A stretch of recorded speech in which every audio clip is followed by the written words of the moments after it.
Buenas tardes, bienvenidos sean todos ustedes, tanto los presentes como los que están conectados. Bienvenidos todos al Seminario de Cultura de Paz. Es hoy el inicio de la primera sesión, del primer taller, y vamos a dar una breve semblanza de nuestra ponente que hoy nos acompaña. Será breve, no nos va a alcanzar para resumir toda su larga y valiosa trayectoria académica. Nos acompaña hoy para arrancar este Seminario de Cultura de Paz la doctora Dolores del Carmen China Salazar.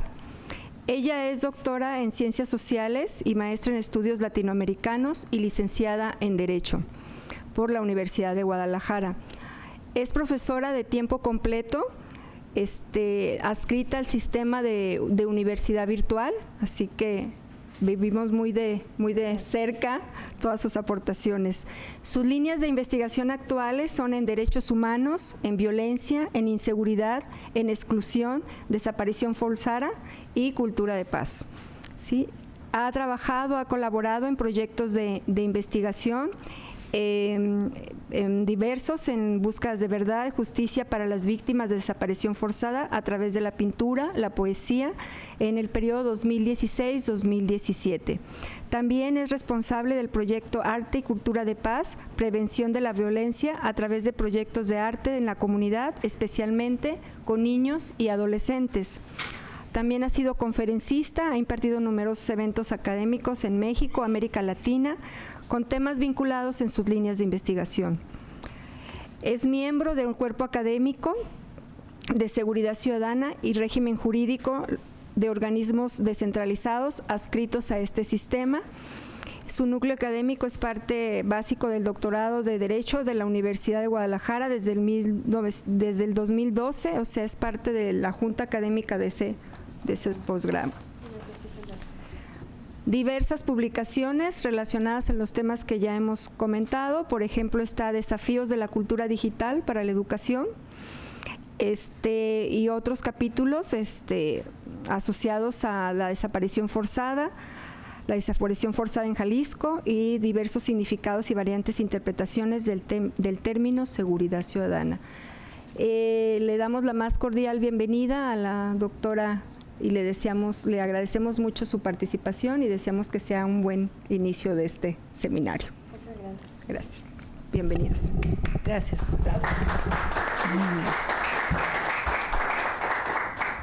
Bueno, antes que nada agradezco la oportunidad de poder compartir en casa alguna de las cosas que yo hago y bueno, a mis compañeros de la licenciatura en Seguridad Ciudadana, a quienes nos ven a través de la plataforma de Zoom y a los colegas presentes, les agradezco mucho y bueno, yo voy a intentar aproximarme al tema de cultura de paz y educación, iniciando al hablar con el tema de violencia. A veces es un poco contradictorio si voy a hablar de paz, porque empezar a hablar sobre violencia, pero bueno, este contexto es el que explica la necesidad de por qué en México hay que abordar hoy los temas de cultura de paz.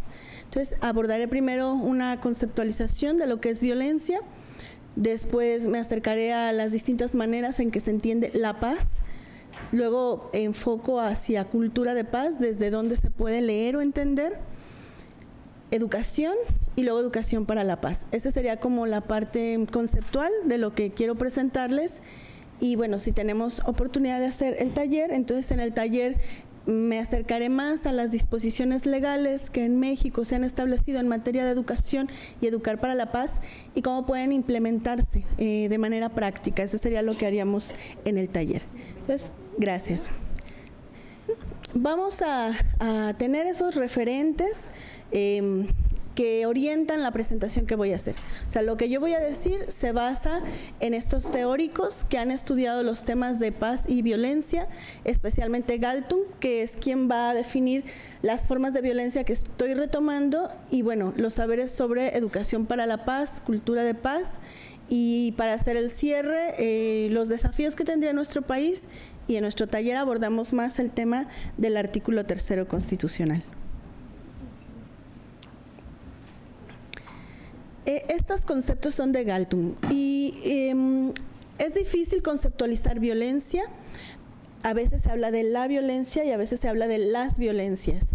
A veces se plantea que dispersar la idea de la violencia en diferentes conceptos no ayuda a hablar de prevención o de maneras de atenderla.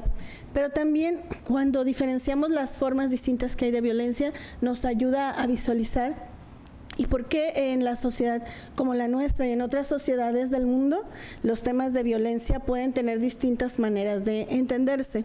En este caso, cuando hablamos de la violencia directa, es la más sencilla de entender. Es la violencia que se refiere a las agresiones físicas, verbales, a las amenazas, al daño directo que se provoca a una persona, y en ese sentido es como muy sencillo identificar cuando se habla de una violencia directa, como que esa es la que tenemos más presente en el día a día.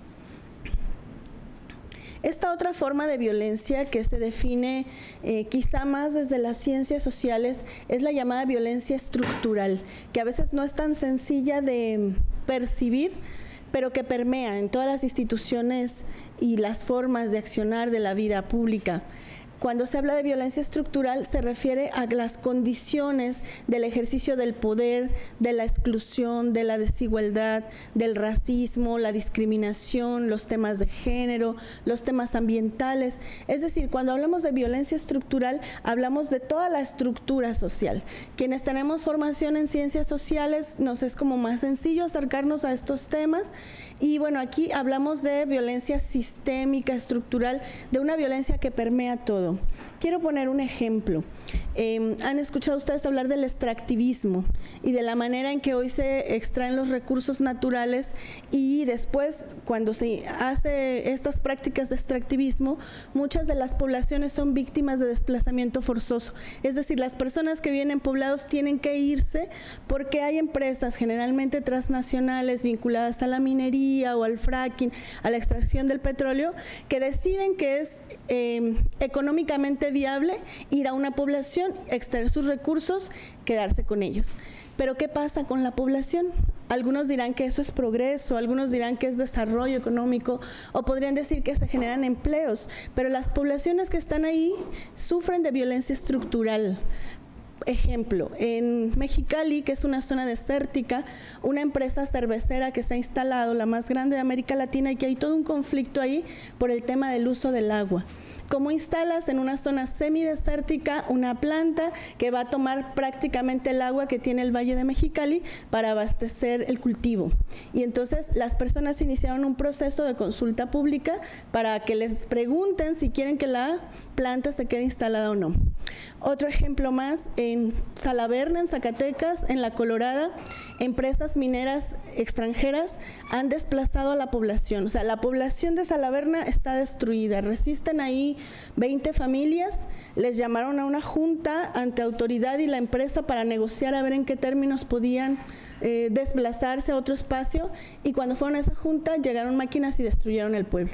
Es decir, los pocos que se quedaron resguardando son las casas que persisten y están en pie.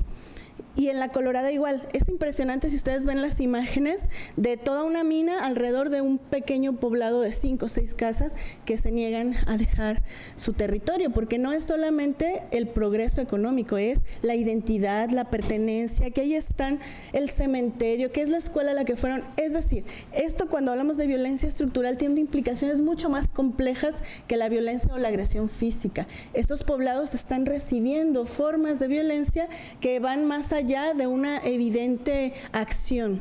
Y un caso menos distante, aquí Temacapulín, ¿cómo podemos pensar que vale la pena inundar un pueblo para hacer una cortina que retenga el agua, y esa agua ni siquiera tiene una propuesta de largo plazo de solución de abastecimiento? La cortina de Temacapulín podría servir para 20 o 25 años para abastecer de agua a empresarios de León, y a cambio destruyo 2 pueblos completos, o sea, los inundo totalmente.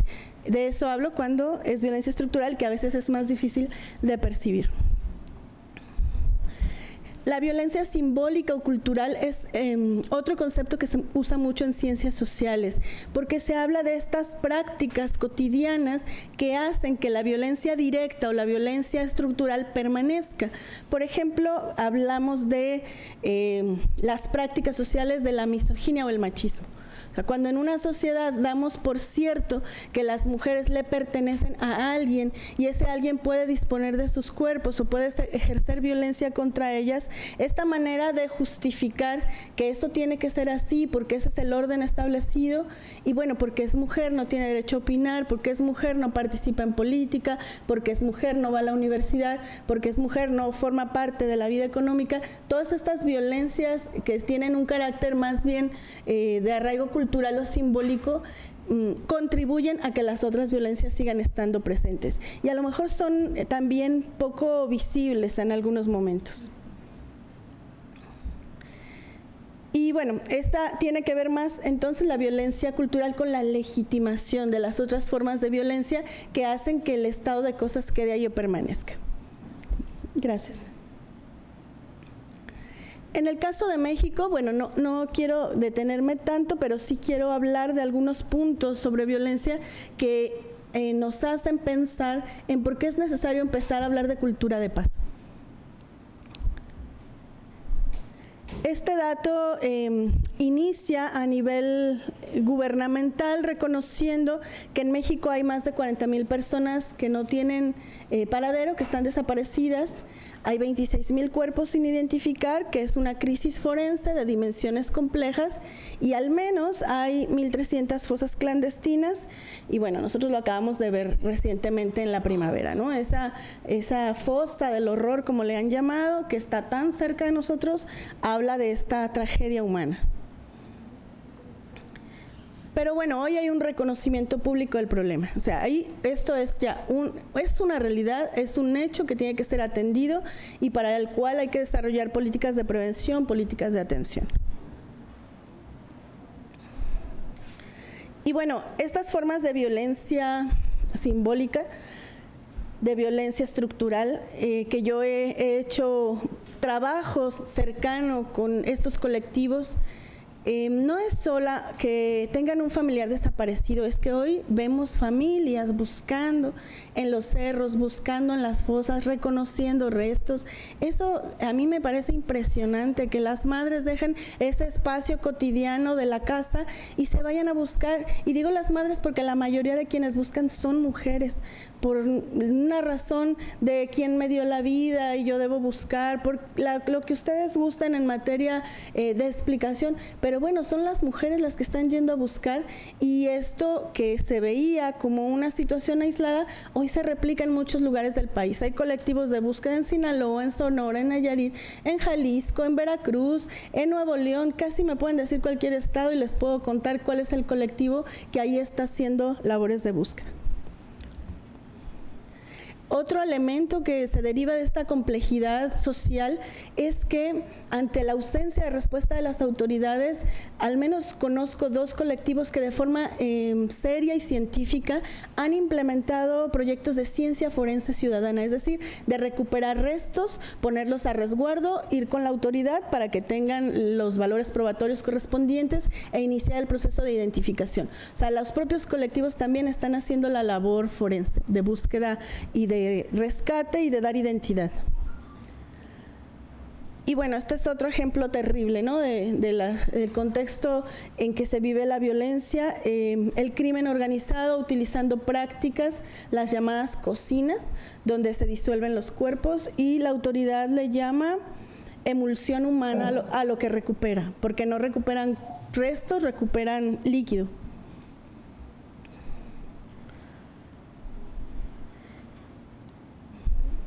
Quedó como atorado. Bueno, y también se quedó la imagen congelada. Es una imagen de la crisis forense que se vivió en Jalisco con los tráiler, que eran, bueno, no había dónde poner los cuerpos de las personas que habían recuperado. Se utilizaron tráilers refrigerantes en tanto resolvían la crisis forense, pero las imágenes que se pusieron pues son terribles, ¿no? Es cuerpos en bolsas negras, apilados, amontonados, y después las familias yendo al servicio forense a intentar saber cómo iban a hacer la identificación, cuándo iban a hacer.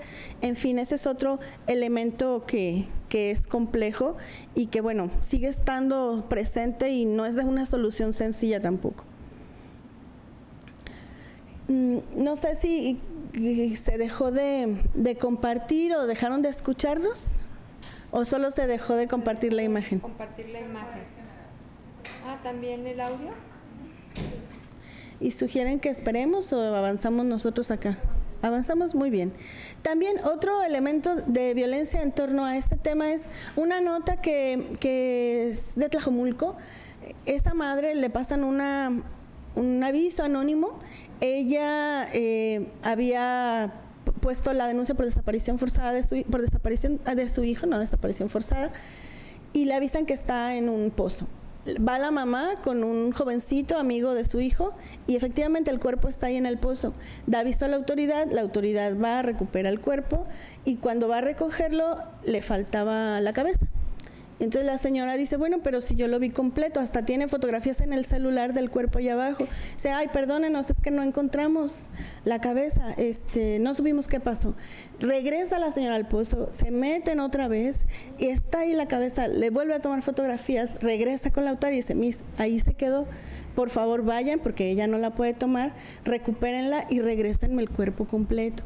O sea, eso evidencia el drama que se está viviendo por muchas familias en este país y que más allá de decir, bueno, es que tenían antecedentes criminales, porque la señora dice, es que mi hijo no estaba en buenos pasos, pero bueno, tampoco es que me lo entreguen así en pedazos. Es decir, más allá del tema de criminalizar o de buscar señalar que tenían nexos o que lo están haciendo entre ellos, esa es otra forma de violencia, el decirles que son responsables porque quizá estaban vinculados a algún grupo de crimen organizado. Aún así, nadie tiene por qué ser desaparecido, nadie tiene que ser ejecutado extrajudicialmente, nadie debería tener su cuerpo desmembrado y bueno, eso es algo que nos está pasando más en el día a día. A lo que voy es, en estos ejemplos que yo sé que son muy crudos, es que en México llegó un momento en donde empezamos a normalizar todas las violencias. O sea, empezamos a decir que, bueno, si algo le pasó es porque tenía algo que ver con el crimen y como le pasa solo a los delincuentes, a mí no me va a pasar. O sea, un poco la lógica social de ese discurso es mientras yo esté bien, mientras mi familia esté educada con valores, mientras todos estemos en buenos pasos, a nosotros no nos va a pasar esas formas de violencia. Pero lamentablemente la realidad ha superado esa manera de percibir. Hoy cualquier persona puede estar en un contexto así de fuerte y bueno, si ustedes siguen esas noticias verán como jovencito que acaba de egresar de la escuela de Derecho, tiene 3 semanas desaparecido, no hay una razón por qué. Y así hay muchos casos en donde ya ese discurso de que tiene que ver con el crimen organizado es poco sostenible. Otro elemento que quiero compartirles de estas formas de violencia es algo que yo no había visto, es ahora los niños se están incorporando a las brigadas de búsqueda en campo. O sea, los niños pequeños, adolescentes, están yendo a acompañar a sus familias a buscar a los cerros. Eso me parece muy fuerte. Hoy he visto niños por ejemplo, en Casa Jalisco, en una protesta que hicieron familias de desaparecidos, los niños eran los que estaban en primer lugar. Y esto para mí es impresionante, porque como los niños ahora forman parte de este accionar social en donde se reclama la presentación de sus familias. Eso realmente para mí ha sido un agravio más que los niños tienen que pasar. Si vemos esta violencia directa, pues quizá la identificamos más en las acciones del crimen organizado. Muertes con violencia, homicidios, 300,889 personas en 10 años y de esas más de la tercera parte son jóvenes, es decir, esta violencia está afectando especialmente a los jóvenes. Los desaparecidos son jóvenes, las mujeres desaparecidas son jóvenes, los que mueren por homicidio son jóvenes. 118,393 víctimas con menos de 30 años. Bueno, solo vean las imágenes que van subiendo la cantidad de fosas clandestinas que se han encontrado en México. Este dato es de 2019, empieza en el 2009 donde prácticamente no hay nada, al 2019 donde cada vez hay más regiones del país y más cuerpos. Y en el tema de la violencia contra los niños, especialmente hay un informe de la Comisión Nacional de Derechos Humanos que se llama Vulnerabilidad de Adolescencia. Hay 10 países que concentran los homicidios contra niños en el mundo y México es uno de los 5 primeros. Sí, de todo el mundo hay 10 países que concentran los homicidios contra niños, México es uno de ellos y se asemeja, dicen la CNDH, a los países como Botsuana, Mozambique y Togo en cantidad de homicidios. Y bueno, ahí UNICEF señala que en 7 años son 10.547 homicidios contra menores de edad y cada día mueren por violencia 34 niños en promedio.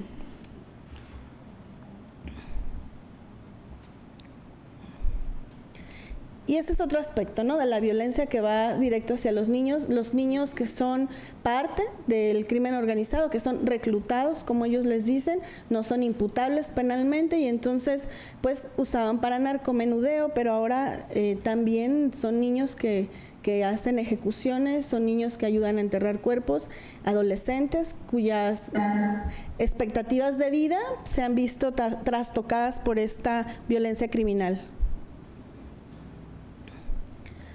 Y del otro lado también los niños que han perdido a sus padres, ¿no?, por la violencia que se vive en el país. De igual manera, los niños que son víctimas de sus madres, víctimas del feminicidio, que no hay hoy una política pública para atenderles. ¿Qué hacemos con los niños que pierden a su madre y que generalmente el padre es el perpetrador y entonces la madre ha sido asesinada y el padre está en la cárcel y entonces ¿quién atiende a esos niños que son huérfanos del feminicidio? Y esa es otra forma de violencia que tiene que ver con estas cuestiones estructurales. Agua Caliente, un pueblo de aquí donde los niños orinan mercurio. La Universidad de Guadalajara ha trabajado mucho en esas investigaciones, daños renales, metales pesados. Hay un chiquito de como de 9 años que tenía 19 formas distintas de metales pesados en la sangre. Es decir, están siendo envenenados por los pesticidas y los insumos que se utilizan en la zona de la ribera de Chapala para cultivar las berries. Estos frutos rojos de exportación están afectando a los pueblos cercanos y especialmente a los niños. No puedes tener una población tan chiquita como Agua Caliente con más de 350 niños con problemas renales. Eso, digamos, no es razonable desde el punto de vista médico y de salud, pero tampoco se hacen acciones para que no siga sucediendo. Y bueno, la Universidad de Guadalajara tiene estudios bastante profundos en toda esa zona para evidenciar lo que está pasando con esos niños. Estos datos los conocemos nosotros en Seguridad Ciudadana. La encuesta de percepción sobre la seguridad pública, la principal preocupación en todo el país es la inseguridad. Y bueno, supera ya temas como de medio ambiente o de educación o de empleo. Y un dato nada más que tomé, ¿qué dejamos de hacer por la inseguridad? Y el número 1 es ya no permitir que los niños salgan a jugar a la calle. O sea, esa es una cosa que dejamos de hacer porque da miedo, es percepción, a lo mejor no es cifra, dato duro basada en denuncias, pero hay una percepción de inseguridad, por tanto no se deja a los niños que salgan a la calle. Y bueno, esto se acompaña de lo que conocemos también muy bien nosotros en Seguridad Ciudadana, la cifra negra del delito. Entre los delitos que se denuncian y los que realmente suceden, es impresionante porque supera el 90%, o sea, casi la totalidad de los delitos no se denuncian. Claro, los delitos de alto impacto sí, por supuesto, homicidio, secuestro en un alto porcentaje, robo a casa habitación, robo a vehículo. Hay otros que no. ¿Por qué no? Porque pérdida de tiempo, desconfianza ante la autoridad, trámites largos, en fin, las personas no denuncian y por tanto la cifra negra llega a ser hasta un 90%. Y otro ejemplo específico de la violencia contra las mujeres, este dato también es de INEGI. En los hogares mexicanos, las mujeres que tienen pareja de 15 años o más, el 60% de ellas ha sufrido alguna forma de violencia por parte de su pareja, o sea, más de la mitad. La violencia más extrema es el feminicidio, pero bueno, hay otras como agresiones psicológicas, agresiones económicas, o sea, que no les dan, que no les permiten trabajar, que no proveen lo necesario para la casa. También las mujeres somos víctimas o son víctimas de acoso laboral en la calle, en la escuela, violencia obstétrica.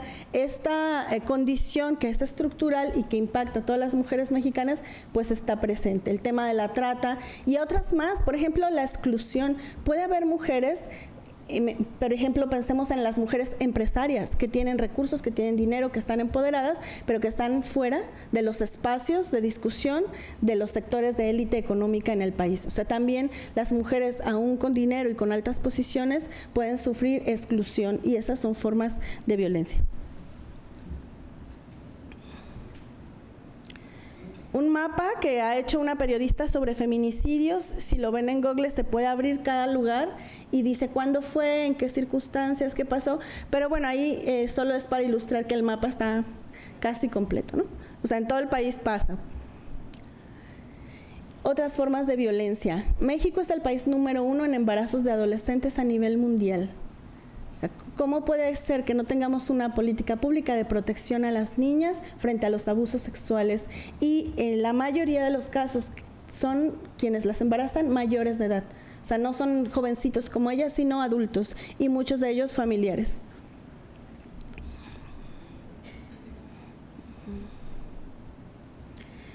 Por ejemplo, esto que pasa con las mujeres periodistas, las mujeres defensoras de derechos humanos, que su vida está en riesgo. Saben que México es un país muy peligroso para ejercer el periodismo, que han asesinado a muchos activistas que defienden los derechos humanos.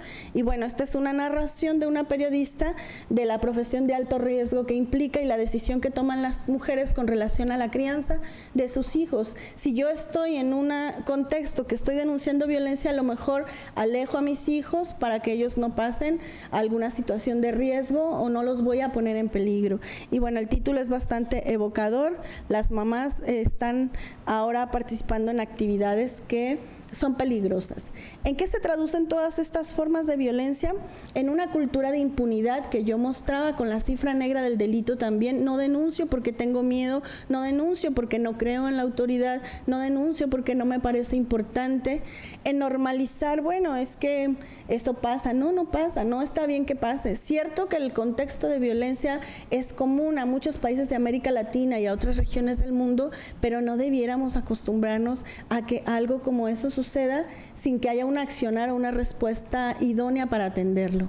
El culpar a las víctimas, a las mujeres que son víctimas de violencia sexual porque tomó el trago, porque no estaba acompañada, porque salió a altas horas de la noche, porque se puso una minifalda, debemos de dejar de pensar en esos términos.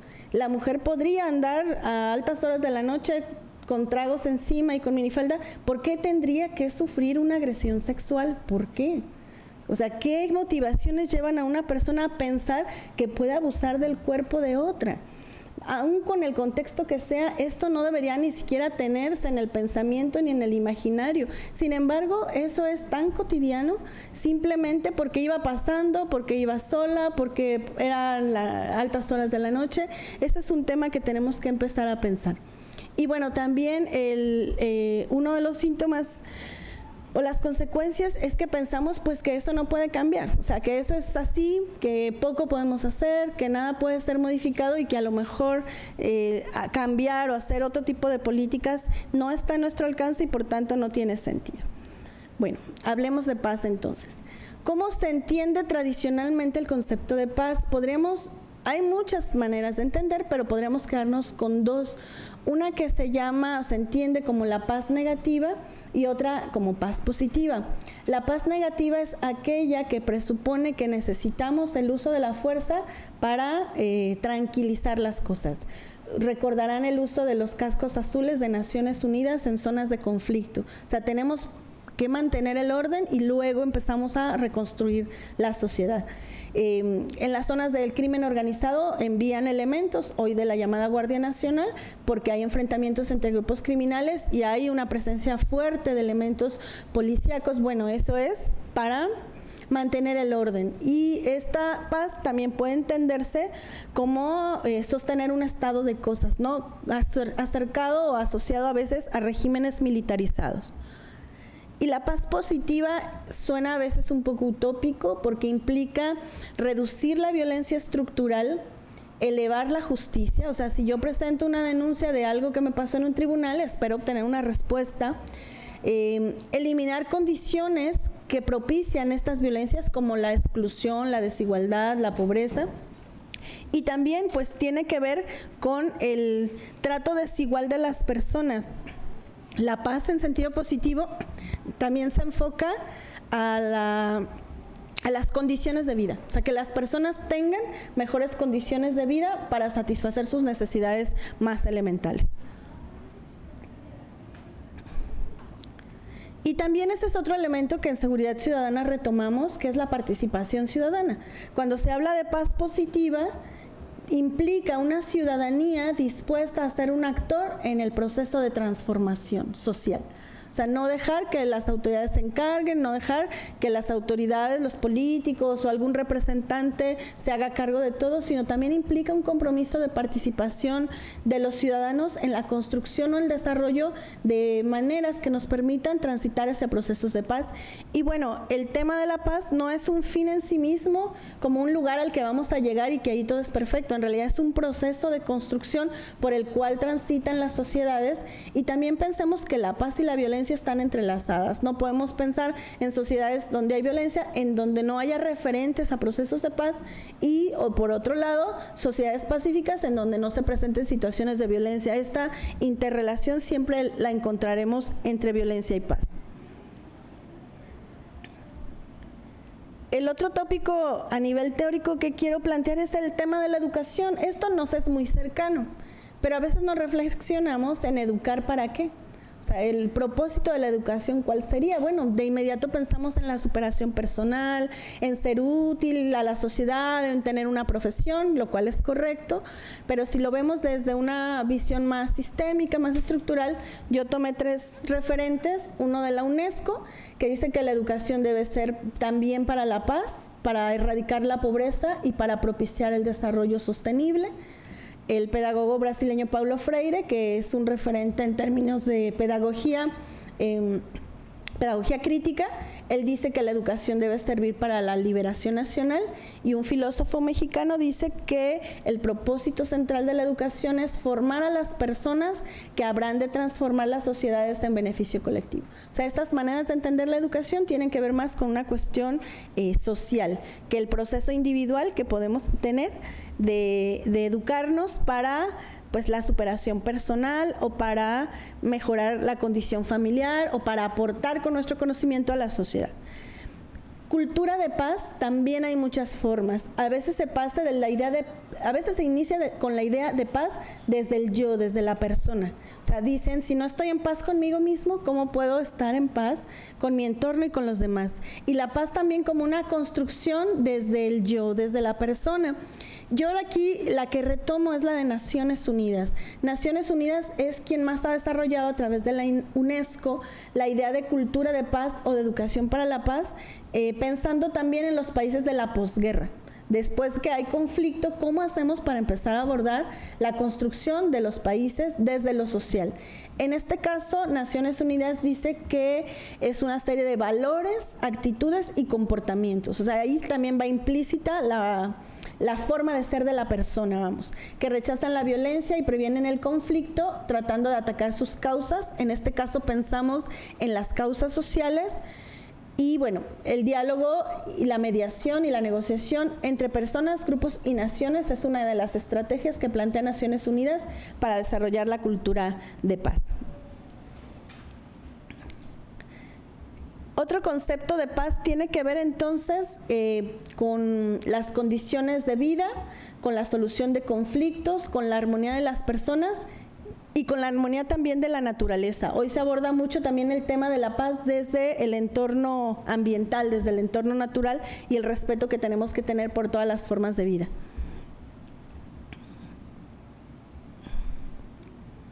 También en el tema de paz hay dos elementos que se relacionan: justicia e igualdad. Justicia como el valor más importante e igualdad como esta forma de encontrar una solución a las asimetrías sociales en las que vivimos y que impiden a la sociedad tener una vida con bienestar. Intentando hacer una síntesis de lo que significa educar en este contexto, diríamos que educar es formar personas para la paz, el bienestar social, el desarrollo sostenible, la emancipación y de acuerdo a las necesidades de la sociedad humana en un contexto determinado. Lo que yo les mostraba hace un momento sobre la violencia, bueno, en México el contexto actual implica que tengamos que comprometernos ciudadanos y autoridades para empezar a pensar no en términos ya de violencia, sino en términos de paz, de construcción de paz, de recuperación de espacios públicos, de recuperar el tejido social. En nuestro contexto, hablar de educación para la paz es importante. Y bueno, intentando hacer una interrelación entre paz y educación, educar significa un proceso de socialización que debe atender valores para el cambio social y personal. Sí, cambiar yo, pero también ese cambio en función de los intereses y las necesidades de carácter social. Presupone también algo que hemos nosotros abordado en UDG Virtual y bueno, en general en la Universidad de Guadalajara, en el sentido de que no podemos pensar en nuestros estudiantes como aquellos que reciben el conocimiento, sino tienen que ser actores y deben también ser partícipes, ¿no?, de esta transmisión de conocimiento y más allá de transmitir, hacer este proceso de interacción. El acto educativo entonces se entiende como un proceso de creación y los alumnos o los estudiantes como agentes que deben ser partícipes de ese proceso de transformación. Esta idea de vincular educación y cultura de paz también enfatiza en el sentido de hacer conciencia sobre la violencia, tanto la directa como la estructural, y bueno, desde esa perspectiva o capacidad crítica también propiciar este acercamiento de los participantes a los procesos de cambio, de transformación social. También otros dos puntos que es el tipo de contenido que se presenta, enfatizando en las resoluciones no violentas y también la idea de la empatía y del acercamiento hacia el otro, que es un aspecto, bueno, que nosotros también nos hemos acercado mucho a él. La UNESCO es la organización que más ha desarrollado los principios de cultura de paz. Los comento también. Primero, quizá es la institución internacional que más ha hablado del tema y entonces para UNESCO es posible proponer una cultura de paz a través de la educación, lo que significa actitudes, valores, comportamientos, la solución pacífica de conflictos, diálogo, consensos y la no violencia. Pero no es solo eso, sino UNESCO también agrega como otros propósitos.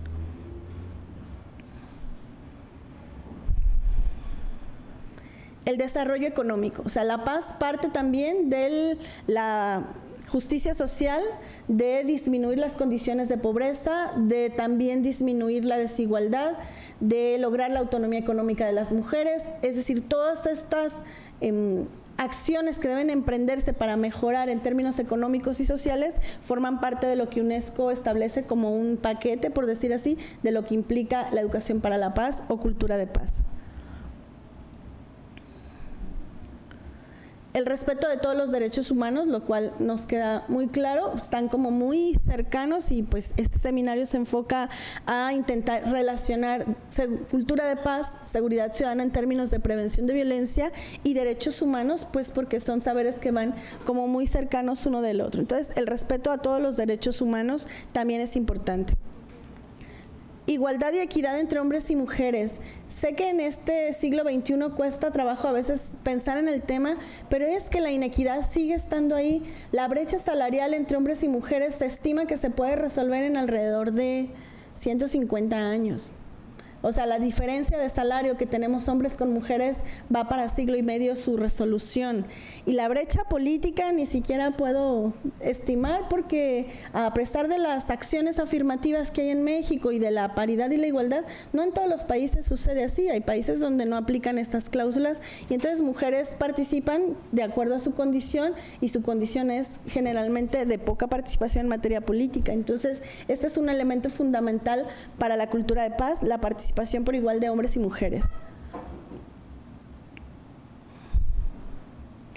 La participación democrática en el sentido de propiciar las organizaciones sociales, las organizaciones ciudadanas, los grupos vecinales, definitivamente tiene que ver con la construcción de paz. Y bueno, aquí el tema va más hacia la geopolítica, ¿no? También la paz que necesitamos con esas redes de terrorismo, de crimen organizado, de corrupción, de tráfico ilícito. Bueno, UNESCO hace referencia también a este contexto geopolítico necesario para llegar a una paz más global en el sentido político del término. Valores o principios, la comprensión, la tolerancia y la solidaridad, acabar con los conflictos y encontrar la manera de resolver nuestras diferencias mediante el diálogo. La verdad es muy complicado. Ustedes han leído en medios, quizá hemos seguido algunos más de cerca, el proceso de paz de Colombia, cómo finalmente y después de 50 años de conflicto armado, los grupos diferentes se sientan a negociar, establecen acuerdos, intentan implementarlos.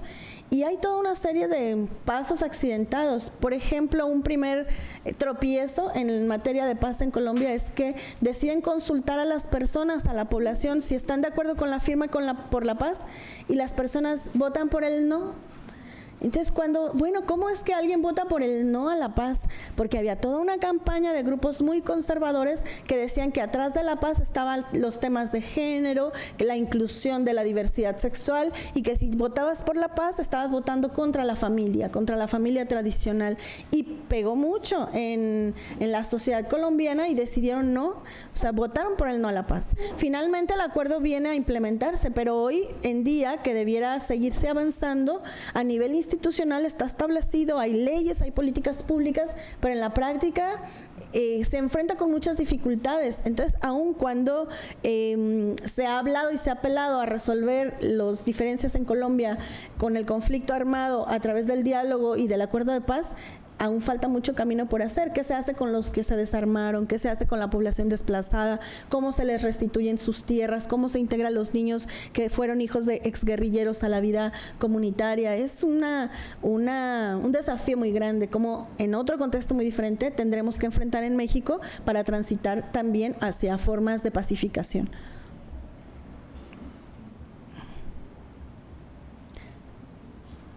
El tema del conocimiento, de las redes, de la comunicación, de la tecnología, ¿cómo debe servirnos para fortalecer la cultura de paz y no a la inversa? A veces da miedo entrar a las redes sociales. Bueno, no sé si a ustedes les pase que hay una publicación y las respuestas son muy negativas y se fomenta mucho un discurso de odio. Hay linchamientos a través de las redes sociales entre grupos con ideologías encontradas. Y bueno, uno ve lo que escriben y sinceramente es preocupante que una persona pueda decir, ojalá los priven de la vida, esto les pasa, más y eso se merecen, no sé. Ese tema también es materia importante de análisis, porque la UNESCO también ha rescatado el tema de las tecnologías, las redes y los medios de comunicación como herramientas fuertes para la educación de la paz y no para lo que pasa pues en la práctica, que se convierten en escenarios también de réplica de violencia. Y bueno, cerrando ya las ideas, estos serían lo que me parece que son los desafíos para México en este contexto. Uno es la paz positiva, esta paz transformadora, esta paz que atiende causas estructurales, esta paz donde la ciudadanía participa y que debiera llevarnos a niveles de justicia y bienestar. El tema de la educación para la paz en México debe considerar la realidad compleja, diversa, pluralista, intercultural. Vivimos en un país muy rico en el sentido cultural, somos diferentes en el norte y en el sur y en las regiones. ¿Cómo hacemos para que todo esto quede ahí? trastocar el orden simbólico de la cultura patriarcal suena muy de sociología, pero es que es así. El sistema institucional de las leyes y de las prácticas sigue muy orientado hacia lo masculino y desde lo masculino. Quienes somos abogados sabemos que hay protocolos, por ejemplo, para juzgar con perspectiva de género, y tenemos de repente desconocimiento sobre estos manuales que ya están ahí para saber un juzgador cómo debe hacer un contexto diferencial y especializado cuando hablamos de mujeres, cuando hablamos de niñas. Eso no se encuentra todavía en lo cercano. Entonces, esta idea pues de que el mundo ha sido construido para los hombres también tiene que revertirse de una manera pues más acelerada. No digo que no hay acciones, las hay y hemos avanzado mucho, pero aún persiste la cultura patriarcal. Educar para la democracia, entendiendo la democracia no solamente con las elecciones o con los procesos políticos de participación, sino como lo define el artículo 3, como aquello que constituya una forma de vida en donde la gente viva cada vez mejor en lo económico, en lo cultural y en lo social. Eso es el concepto de democracia del que habla nuestro artículo 3.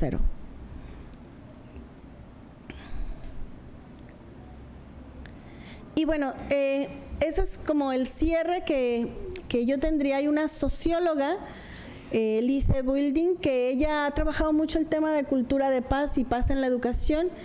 Y bueno, ella plantea la idea de que por más difícil que sea el contexto en que vivimos, es posible imaginar otros mundos, y a partir de imaginar podemos pensar en construcción de procesos de paz.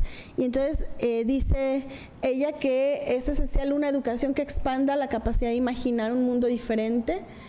Y bueno, esa imaginación nos podría dar el poder para actuar a favor del cambio social, y podríamos entender la paz desde ese sentido como la síntesis de la libertad, la justicia y la armonía, ¿no? Al final, esa podría ser como el elemento que queda en toda esta explicación de que no pensamos en la paz como en ausencia de violencia, no pensamos en la paz solo como que nunca habrá conflicto. Claro que socialmente habrá siempre conflicto, hay que saber cómo mediar, cómo manejar, cómo dialogar, cómo resolver, y bueno, la libertad, la justicia y la armonía podrían ser como 3 de los elementos necesarios para que podamos hablar de paz, de cultura de paz, y luego todos estos saberes, cómo hacer para que queden permeados en la educación o en el sistema educativo nacional. Bueno, sería todo por mi parte. Muchas gracias.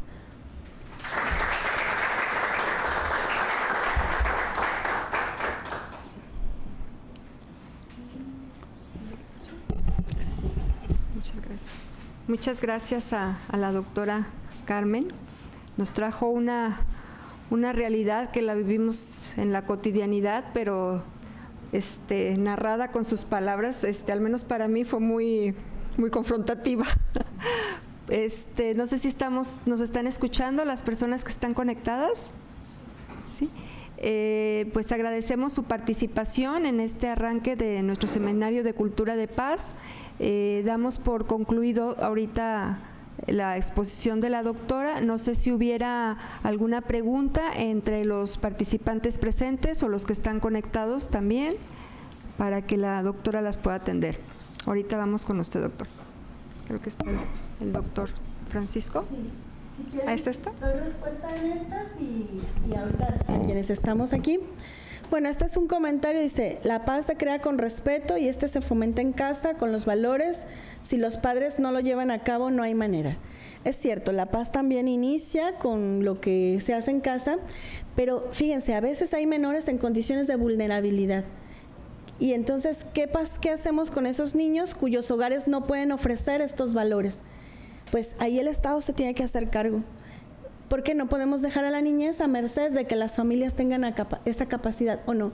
Estoy pensando, por ejemplo, en niños que viven con personas que son adictas o que son personas que se dedican a la delincuencia. No podemos marcar a los niños por el destino de los padres. O sea, alguien tiene que hacerse cargo para que esos niños puedan encontrar otra expectativa. De lo contrario, los estamos condenando a mantener siempre ese círculo y a perpetuar esa condición de exclusión. ¿Con qué frecuencia hay visitas de la CNDH a las instituciones o centros donde se custodian a los menores en el Estado? Bueno, ahí la institución pues es la que determina como las políticas o pasos a seguir. Lo que yo les mostré es un informe especial que hizo la CNDH en 2017 que habla precisamente sobre la situación de los niños en los centros y se llama Informe Vulnerabilidad y Adolescencia. Y bueno, para quienes somos docentes es muy interesante la batería de preguntas. Al final en los anexos se encuentran toda la metodología perfectamente detallada y las preguntas que hacen a los chicos. Por ejemplo, uno dice, ¿cuál es tu expectativa al salir? Y algunos dicen trabajar, ayudar a mi familia, me arrepiento de lo que hice. Y otros, casi un 30% dicen, no tengo ninguna expectativa. Lo que me ha pasado, ya no puedo salir de ahí. No tengo ninguna esperanza, no tengo ni idea de qué quiero hacer o cómo lo voy a hacer, porque en la vida real no hay nadie que me ayude. O sea, esa desesperanza que se lee en ese informe es muy fuerte de estos chicos que están en condiciones de menores infractores. Acá iban a hacer una pregunta. Porque parte de mi experiencia en el caso de la violencia en Perú, y el año pasado que dialogamos con el cónsul de Colombia, también usted estuvo ahí dialogando con ellos, es un poco que pienso yo en la idea de que mientras más cercana es la experiencia con la violencia, más cercana es la idea de la justicia enfocada a resolver la violencia más que a promover la paz. Porque parte de esta reflexión fue precisamente la experiencia de Colombia en el sentido de que parecía un poco rechazable la idea de que la sociedad le dio la espalda a los tratos de pacificación, que incluía la amnistía y cosas que ya sabemos que estaban implícitas. No tanto porque la gente rechazara necesariamente el proceso de paz en sí, sino porque el concepto de justicia, digamos desde una perspectiva punitiva, pues los guerrilleros no merecían el perdón ni la amnistía, ¿no? Entonces eso no es justo y por lo tanto no está cercano a un proceso de justicia, sino una idea de promover la paz que puede inclusive estar por encima de la idea de la justicia. Y estoy hablando, por supuesto, en términos generales. Esto tiene muchos matices. Pero un poco la idea es, tendríamos que entenderlo que como sociedades que hemos experimentado la violencia, nuestra concepción va a variar pues, a partir de la idea de la justicia. Porque ciertamente, lo digo en mi caso, mi experiencia cercana con la violencia no es la misma que alguien que ha vivido el desplazamiento o la violencia estructural, o la violencia política, ¿no? Entonces yo puedo decir, es que me interesa más la promoción de la paz. Sí, pero ¿qué sucede con aquellos que tuvieron este contacto directo con la violencia y que de alguna u otra forma pueden justificar, por ejemplo, la idea de la justicia punitiva o la participación activa del Estado con la violencia para frenar la violencia? No sé, eso suena un poco contradictorio para nosotros. Lo digo porque en el caso cuando tuve la oportunidad de hablar con muchos desplazados por conflicto allá en Perú, sobresalía esta idea, ¿no? Sí, pero alguien tenía que ponerle freno a esa violencia desbocada, loca, totalmente irracional, y el Estado lo tuvo que hacer. Pues por eso muchos justifican las acciones de Fujimori, por ejemplo. Y eso, claro, en términos racionales es debatible, ¿no? Pero lo pongo sobre la mesa porque la pregunta que a lo mejor podría surgirme a partir de esto es ¿cómo entonces entendemos el concepto de la justicia en un contexto de violencia? ¿Y qué tendríamos que entender por justicia? ¿Y dónde eso sería como una parte del instrumento para la paz, la pacificación? Por supuesto estoy pensando en este tipo de violencia que pues, es estructural, pero que también es política y que es física, ¿no? Y que es de otro tipo de impacto. Entonces lo dejo sobre la mesa para, si es deseable, seguirlo dialogando. Quiero darle continuidad a lo que acaba de comentar, porque en el caso de Perú, como la guerra interna, el número de desplazados por violencia era pues estratosférico, se crea la Comisión de la Paz, digo de la verdad, y se crea todo como una política para las reparaciones, ¿no? A los desplazados por la violencia. Entonces creo, coincido con lo que acaba de comentar el doctor, porque como empezó la práctica, ¿no? Para hablar de la paz tendríamos que empezar a hablar de la violencia, ¿no? Y en un contexto como el de nosotros en México, tendremos que reconocer la categoría de quiénes son los violentados, ¿no? O sea, nombrarlos, decir, estos son, no nada más en estadística, que nos ayuda a dimensionar hasta dónde llega el problema, sino también nombrarlos, ¿no? Quiénes son, y pensar en las reparaciones, ¿no? A través del Estado. Y esto nos tiene que llevar inicialmente a la paz negativa, ¿no? Creo que desde la parte que nos toca a nosotros como docentes, podemos entender, compartir, comulgar esto de la paz positiva, pero la realidad cotidiana es que tendría que intervenir una paz negativa pensando desde la violencia, como inició esto, y en las reparaciones, identificando, nombrando, haciéndolo visible. Esto es todo de que las madres van y buscan en las fosas clandestinas a sus hijos. No lo sabemos, ¿no? Si acaso estamos indagando, pero hay que nombrarlas, hay que identificarlas, hay que visualizarlas, ¿no? Porque de ahí a llegar a cuestiones de educación para la paz, pues todavía hay un gran abismo. Sí, realmente lo que hacía yo era como plantear elementos. En Colombia hay un planteamiento central en el proceso de paz, que es la pedagogía del perdón y la reconciliación. O sea, yo tengo que ser capaz de sentarme con aquel que fue el perpetrador, el que dañó a mi familia, el que a lo mejor me causó un daño físico, pero porque yo quiero, no porque me lo imponga el Estado. Y porque en cada una de las víctimas está esa decisión de asumir si se quiere sentar con el otro a hablar de lo que pasó y por qué lo hizo. Pero tiene un contexto muy diferente, porque allá eran actores de un conflicto armado que cada uno tenía su justificación. O sea, los grupos guerrilleros pensaban que reivindicando esa forma de lucha iban a lograr transformaciones sociales. Los paramilitares, bueno, eran grupos mercenarios pagados que desde una ideología también tendrían cierta representación social, y el Estado, por supuesto, en su función de garantizar la paz, el orden a través del ejército. Pero al final cada uno tenía como su razón y el sentido de por qué había un conflicto armado. Pero en el caso de México no tenemos actores así. En el caso de México es el crimen organizado y o es violencia estructural por parte del Estado. No tenemos una justificación que lleve a alguien a asumir que vende drogas sino para ganar dinero, aunque ahí lleve el daño social a todos. O los grupos criminales que hacen trata o que hacen trabajo forzoso, ahí no hay ningún actor social, ahí es crimen, y entonces siempre pensamos en términos de sanción, de castigo, de justicia, de que deben de pagar por lo que hicieron.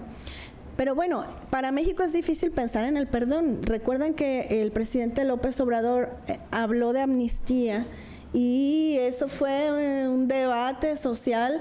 ¿Cómo vamos a perdonar? O sea, eso no es posible. Y legalmente no es posible. Cuando se habla de amnistía, no se habla para los criminales de la delincuencia organizada, se habla para otro tipo de delitos. Por ejemplo, en México hubo una amnistía con los grupos guerrilleros de jóvenes que se alzaron reivindicando la lucha armada en los 70s y estaban en la cárcel, se hizo una amnistía y se les liberó porque se les consideraba presos políticos. Pero bueno, en el caso de México, este proceso colombiano no...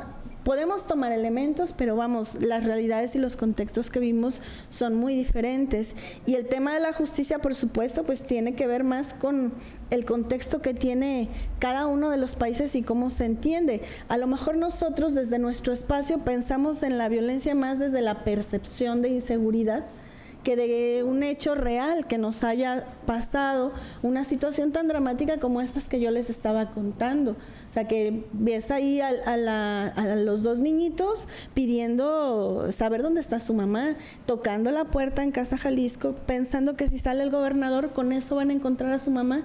Eso te rompe el alma, pues tú no puedes ver chiquitos que dice el niño en una entrevista: yo soy el buscador más jóvenes y ya sé cómo usar una vara que usan para saber dónde hay cuerpos, meten una vara y luego la huelen y sienten el piso hueco porque no tienen tecnología. Algunos ya se están armando de tecnología, pero esa vara es muy útil para los buscadores. Donde se siente el hueco, meten la vara, sacan y detectan el olor de los cuerpos en descomposición. ¿Cómo podemos pensar que haya niños en México que estén aprendiendo esas técnicas? Pero eso nos está pasando y es una realidad social pues que no podemos negar.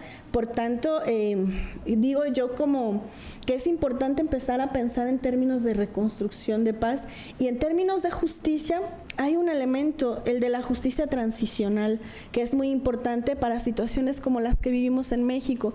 La justicia transicional atiende a los regímenes de excepción. Cuando no creemos en el sistema judicial, pues pensamos que no es suficiente las instituciones establecidas, entonces se crean comisiones de verdad, se hace énfasis en la memoria, lo que decía la maestra Paola, hay que nombrarles, hay que decirles, hay que hacer evidente que esas cosas pasaron y que no son solo notas de prensa o suma de datos o estadísticas, porque la memoria nos lleva al tema de la verdad. La verdad nos lleva al tema de exigir justicia, la justicia nos lleva a la reparación del daño y la reparación del daño también nos puede llevar a un planteamiento que para mí es el más importante quizá, que es el de las garantías de no repetición. ¿Cómo hacemos para que todo que eso ha pasado no vuelva a pasar? Yo tuve la oportunidad de participar en un congreso de investigación para la paz en Brasil hace una semana. Y ahí un ejercicio que me gustó mucho de las docentes, digo las porque todas las que hacían ese ejercicio eran mujeres, las profesoras de Derecho. Preguntaban a las alumnas en clase si habían sido víctimas de la violencia. Y muchas alumnas decían, no, yo no. O sea, el conflicto armado a mí no me significó ninguna violencia. Y cuando empezaban a platicar las historias de vida más cercanas, las abuelas, las tías, las madres, ellas, el salir a la calle, resultaba que todas, de alguna manera, habían vivido formas de violencia con relación al conflicto armado. Y entonces el ejercicio era como desde mi trabajo como futura abogada y el tema de derechos humanos, ¿qué tendría yo que hacer para empezar a resarcir esas violencias? Como un ejercicio un poco introspectivo que luego se llevaba a temas más sociales. Y bueno, era una práctica que estaba dando muchos buenos resultados con las alumnas de Derecho allá en Colombia. ¿Pero por qué? Porque también parte de un reconocimiento institucional a la necesidad de abrir caminos para la paz. Otra cosa que me gustó del proceso colombiano es que cada universidad asumió el compromiso de instaurar cátedras para la paz, a través de la investigación, a través de programas con alumnos, a través de ejercicios de trabajo con académicos. En Colombia todas las universidades están obligadas, en la medida en que cada una de ellas desee y su autonomía lo determine, a establecer una cátedra de investigación, de colaboración, de redes para la paz. Esa es una práctica que creo que sí podríamos nosotros adoptar, claro. Iba a preguntar, maestra. Sí, sí me escuchan, ¿verdad? ¿No? A mí me surge la duda de, así como imaginar un México mejor, un país, en este sentido, ¿tú qué pistas vislumbras para nuestro sistema educativo mexicano como para transitar, para caminar hacia esa cultura de paz? ¿Qué pistas, o sea, qué nos dirías?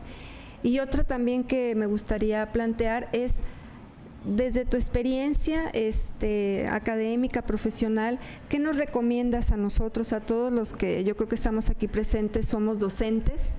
En nuestra práctica docente, ¿qué podemos ir haciendo ahorita, en el aquí y en el ahora, para caminar hacia ese rumbo? Gracias. Bueno, el otro tema es el del taller, pero podemos empezar a hablar. No, sí.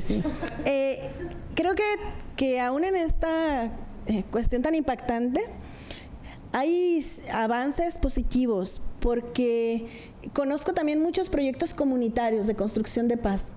Hablé mucho de lo institucional, lo estructural y del Estado, pero desde el lado de la sociedad civil, aún en esos estados tan conflictivos como Michoacán, Sinaloa o incluso en Jalisco, niños, maestras, redes vecinales han trabajado en procesos de construcción de paz desde su cotidianidad y desde su entorno cercano, y con sus propios medios y recursos y con total autonomía. O sea, ejercicios ciudadanos, digamos, de construcción de paz que lo han logrado. Conozco un caso que seguí mucho, el de una egresada del CUAT que trabajaba con danza, con niños de una zona totalmente vulnerable de Zapopan. Esos niños ni siquiera tenían actas de nacimiento. Sus mamás eran migrantes y se quedaban ahí, y los niños, claro, no iban a la escuela ni nada. Pero ahí solo había balaceras, asaltos, y ella fue y empezó a dar clases de ballet. Y uno dice, ¿qué hace ballet clásico en un barrio donde todo es tierra, donde no hay drenaje, donde no hay agua potable. Pero en 2 años logró transformar el espacio que tocó con alrededor de 50 niños, con sus familias y en el entorno. Y ya las mamás querían saber cómo podían hacer para meterlos a la escuela. Y ya los niños querían saber cómo podían seguir estudiando el ballet clásico. Y un equipo de 8 niños, que eran como los más destacados, presentó en un teatro. ¿Saben? Como estar en un teatro en el escenario. Si ustedes ven donde ensayaban, era en la tierra, en el piso. Les empezaron a donar pues zapatillas, otras cosas, desayuno. La profesora decía, primero no entendía por qué los niños no llegaban a la hora que los citaba, y las mamás le dijeron, lo que pasa es que usted los llama muy temprano y aquí no los levantamos tan temprano porque no tenemos para darles desayuno. Entonces los levantamos a mediodía, les damos la comida de mediodía y les damos otra comida en la tarde porque no nos alcanza para 3 comidas. Si usted los llama a las 10 de la mañana, nadie va a venir. Entonces la maestra dijo, bueno, yo quiero darles ballet y no tienen que comer, pues empezó a buscar patrocinadores para darles antes de empezar la clase el desayuno a esos niños. Vamos, pues es un ejemplo chiquito, pero hay muchos ejemplos como ese que dan esperanza en la construcción de procesos de paz, y más cuando se combina la parte institucional con la parte de la acción colectiva y la acción civil y la acción social. Y desde la parte institucional, ahora en mayo hubo una reforma al artículo 3 en donde explícitamente se habla de educación para la paz. Y entonces la educación en todos los niveles tendría que incluir el precepto de cultura de paz. ¿Y en qué se traduce? En la inclusión, en la igualdad, en reconocer a hombres y mujeres por igual, que se supone que lo sabemos y que como docentes debemos implementarlo, pero que es mejor decirlo de manera expresa y desarrollar a partir de ahí la currícula, diseño, planes y programas de estudio, pero ya con estos contenidos inmersos. La interculturalidad, eso no estaba en el modelo educativo. La educación para los adultos, cómo debe de aprenderse diferente, para mujeres y niños en zonas vulnerables, que no solamente hay que llevarles a la escuela, sino hay que llevarles el desayuno, ¿no? La instalación física. No sé, creo que hay avance. Y como decía Paola, en temas, por ejemplo, el pedir perdón, hay quienes dicen que eso no sirve para nada. Pues ¿qué le pasa a la víctima si te paras y ofrecen una disculpa? Pero recuerdo el caso de los muchachos del TEC de Monterrey. ¿Se acuerdan? Hace como 9 años, unos chicos que los ejecutaron por la espalda, los golpearon y después dijeron y les tomaron fotos que estaban armados hasta los dientes, y que por esa razón, que eran miembros de un grupo criminal, los habían abatido ahí en el momento. La familia tardó 8 años en lograr el reconocimiento público de la inocencia de sus hijos, porque ellos eran chicos que estaban becados estudiando en el TEC de Monterrey. A lo mejor para nosotros, pues ¿qué? Una disculpa, ¿no? Para la familia era importantísimo que, si bien ya habían perdido a sus hijos, se dijera públicamente que ellos no eran delincuentes, que eran estudiantes y estudiantes de alto nivel, pero en el imaginario social ya los daba las personas por integrantes del crimen organizado. Y bueno, esos temas son importantes para empezar a hablar de un antes y un después. Es bueno que haya disculpas públicas, es bueno que haya memoriales, es bueno que se hable de procesos de reconciliación, pero también desde la perspectiva de las víctimas. Si ellas no quieren, eso no va a pasar. Había en estos foros de escucha que se organizaron con víctimas de violencia, había personas que se levantaban y decían no al perdón. Nosotros no queremos perdón, queremos justicia, queremos verdad y queremos saber qué pasó, y eso se vale, ¿no? Si estás desde el lado de las víctimas, tú no puedes decirle cómo tiene que responder o cómo tiene que actuar. Al final ellas son las que toman una decisión, pero sí hay procesos y sí pueden implementarse procesos que les ayuden a encontrar estas formas de resiliencia que son tan necesarias. No se puede uno quedar como el odio, el rencor, el dolor, el miedo. Hay que darle un poco sentido a eso.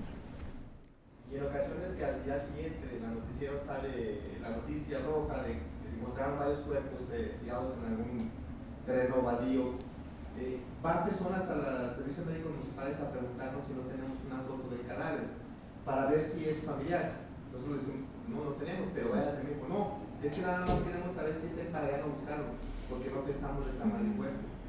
No queremos tener problemas legales o que los mismos que a ellos los desaparecieron vengan y los desaparezcan a nosotros. ¿Sí? Y esto, yo de primero decía, bueno, es un caso aislado, pero comentando con otros compañeros de otros servicios médicos municipales, yo estoy en Retomana, me dicen que también a ellos han llegado a preguntarles así. Y ya en una ocasión con un compañero de Tlaquepaque, ellos traen la foto de un cadáver, localizaron 7 cadáveres ahí y traen en las fotografías 2 hermanos, resultaron que eran hermanos y la persona que los vio dijo, sí son 11, pero no los vamos a ir a recoger. Nada más queríamos saber si ya estaban muertos.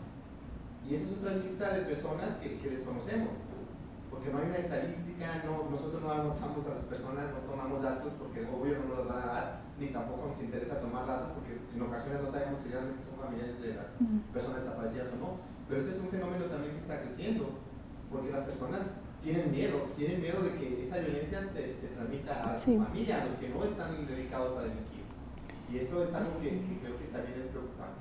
Sí, yo conozco testimonios cercanos de familias que les han presionado, les han dicho, ya no busques porque ya sé que tienes otros 2 hermanos, ya sé en qué escuela va tu niño, mejor ya no le muevas, y bueno, pues no, ya no buscan.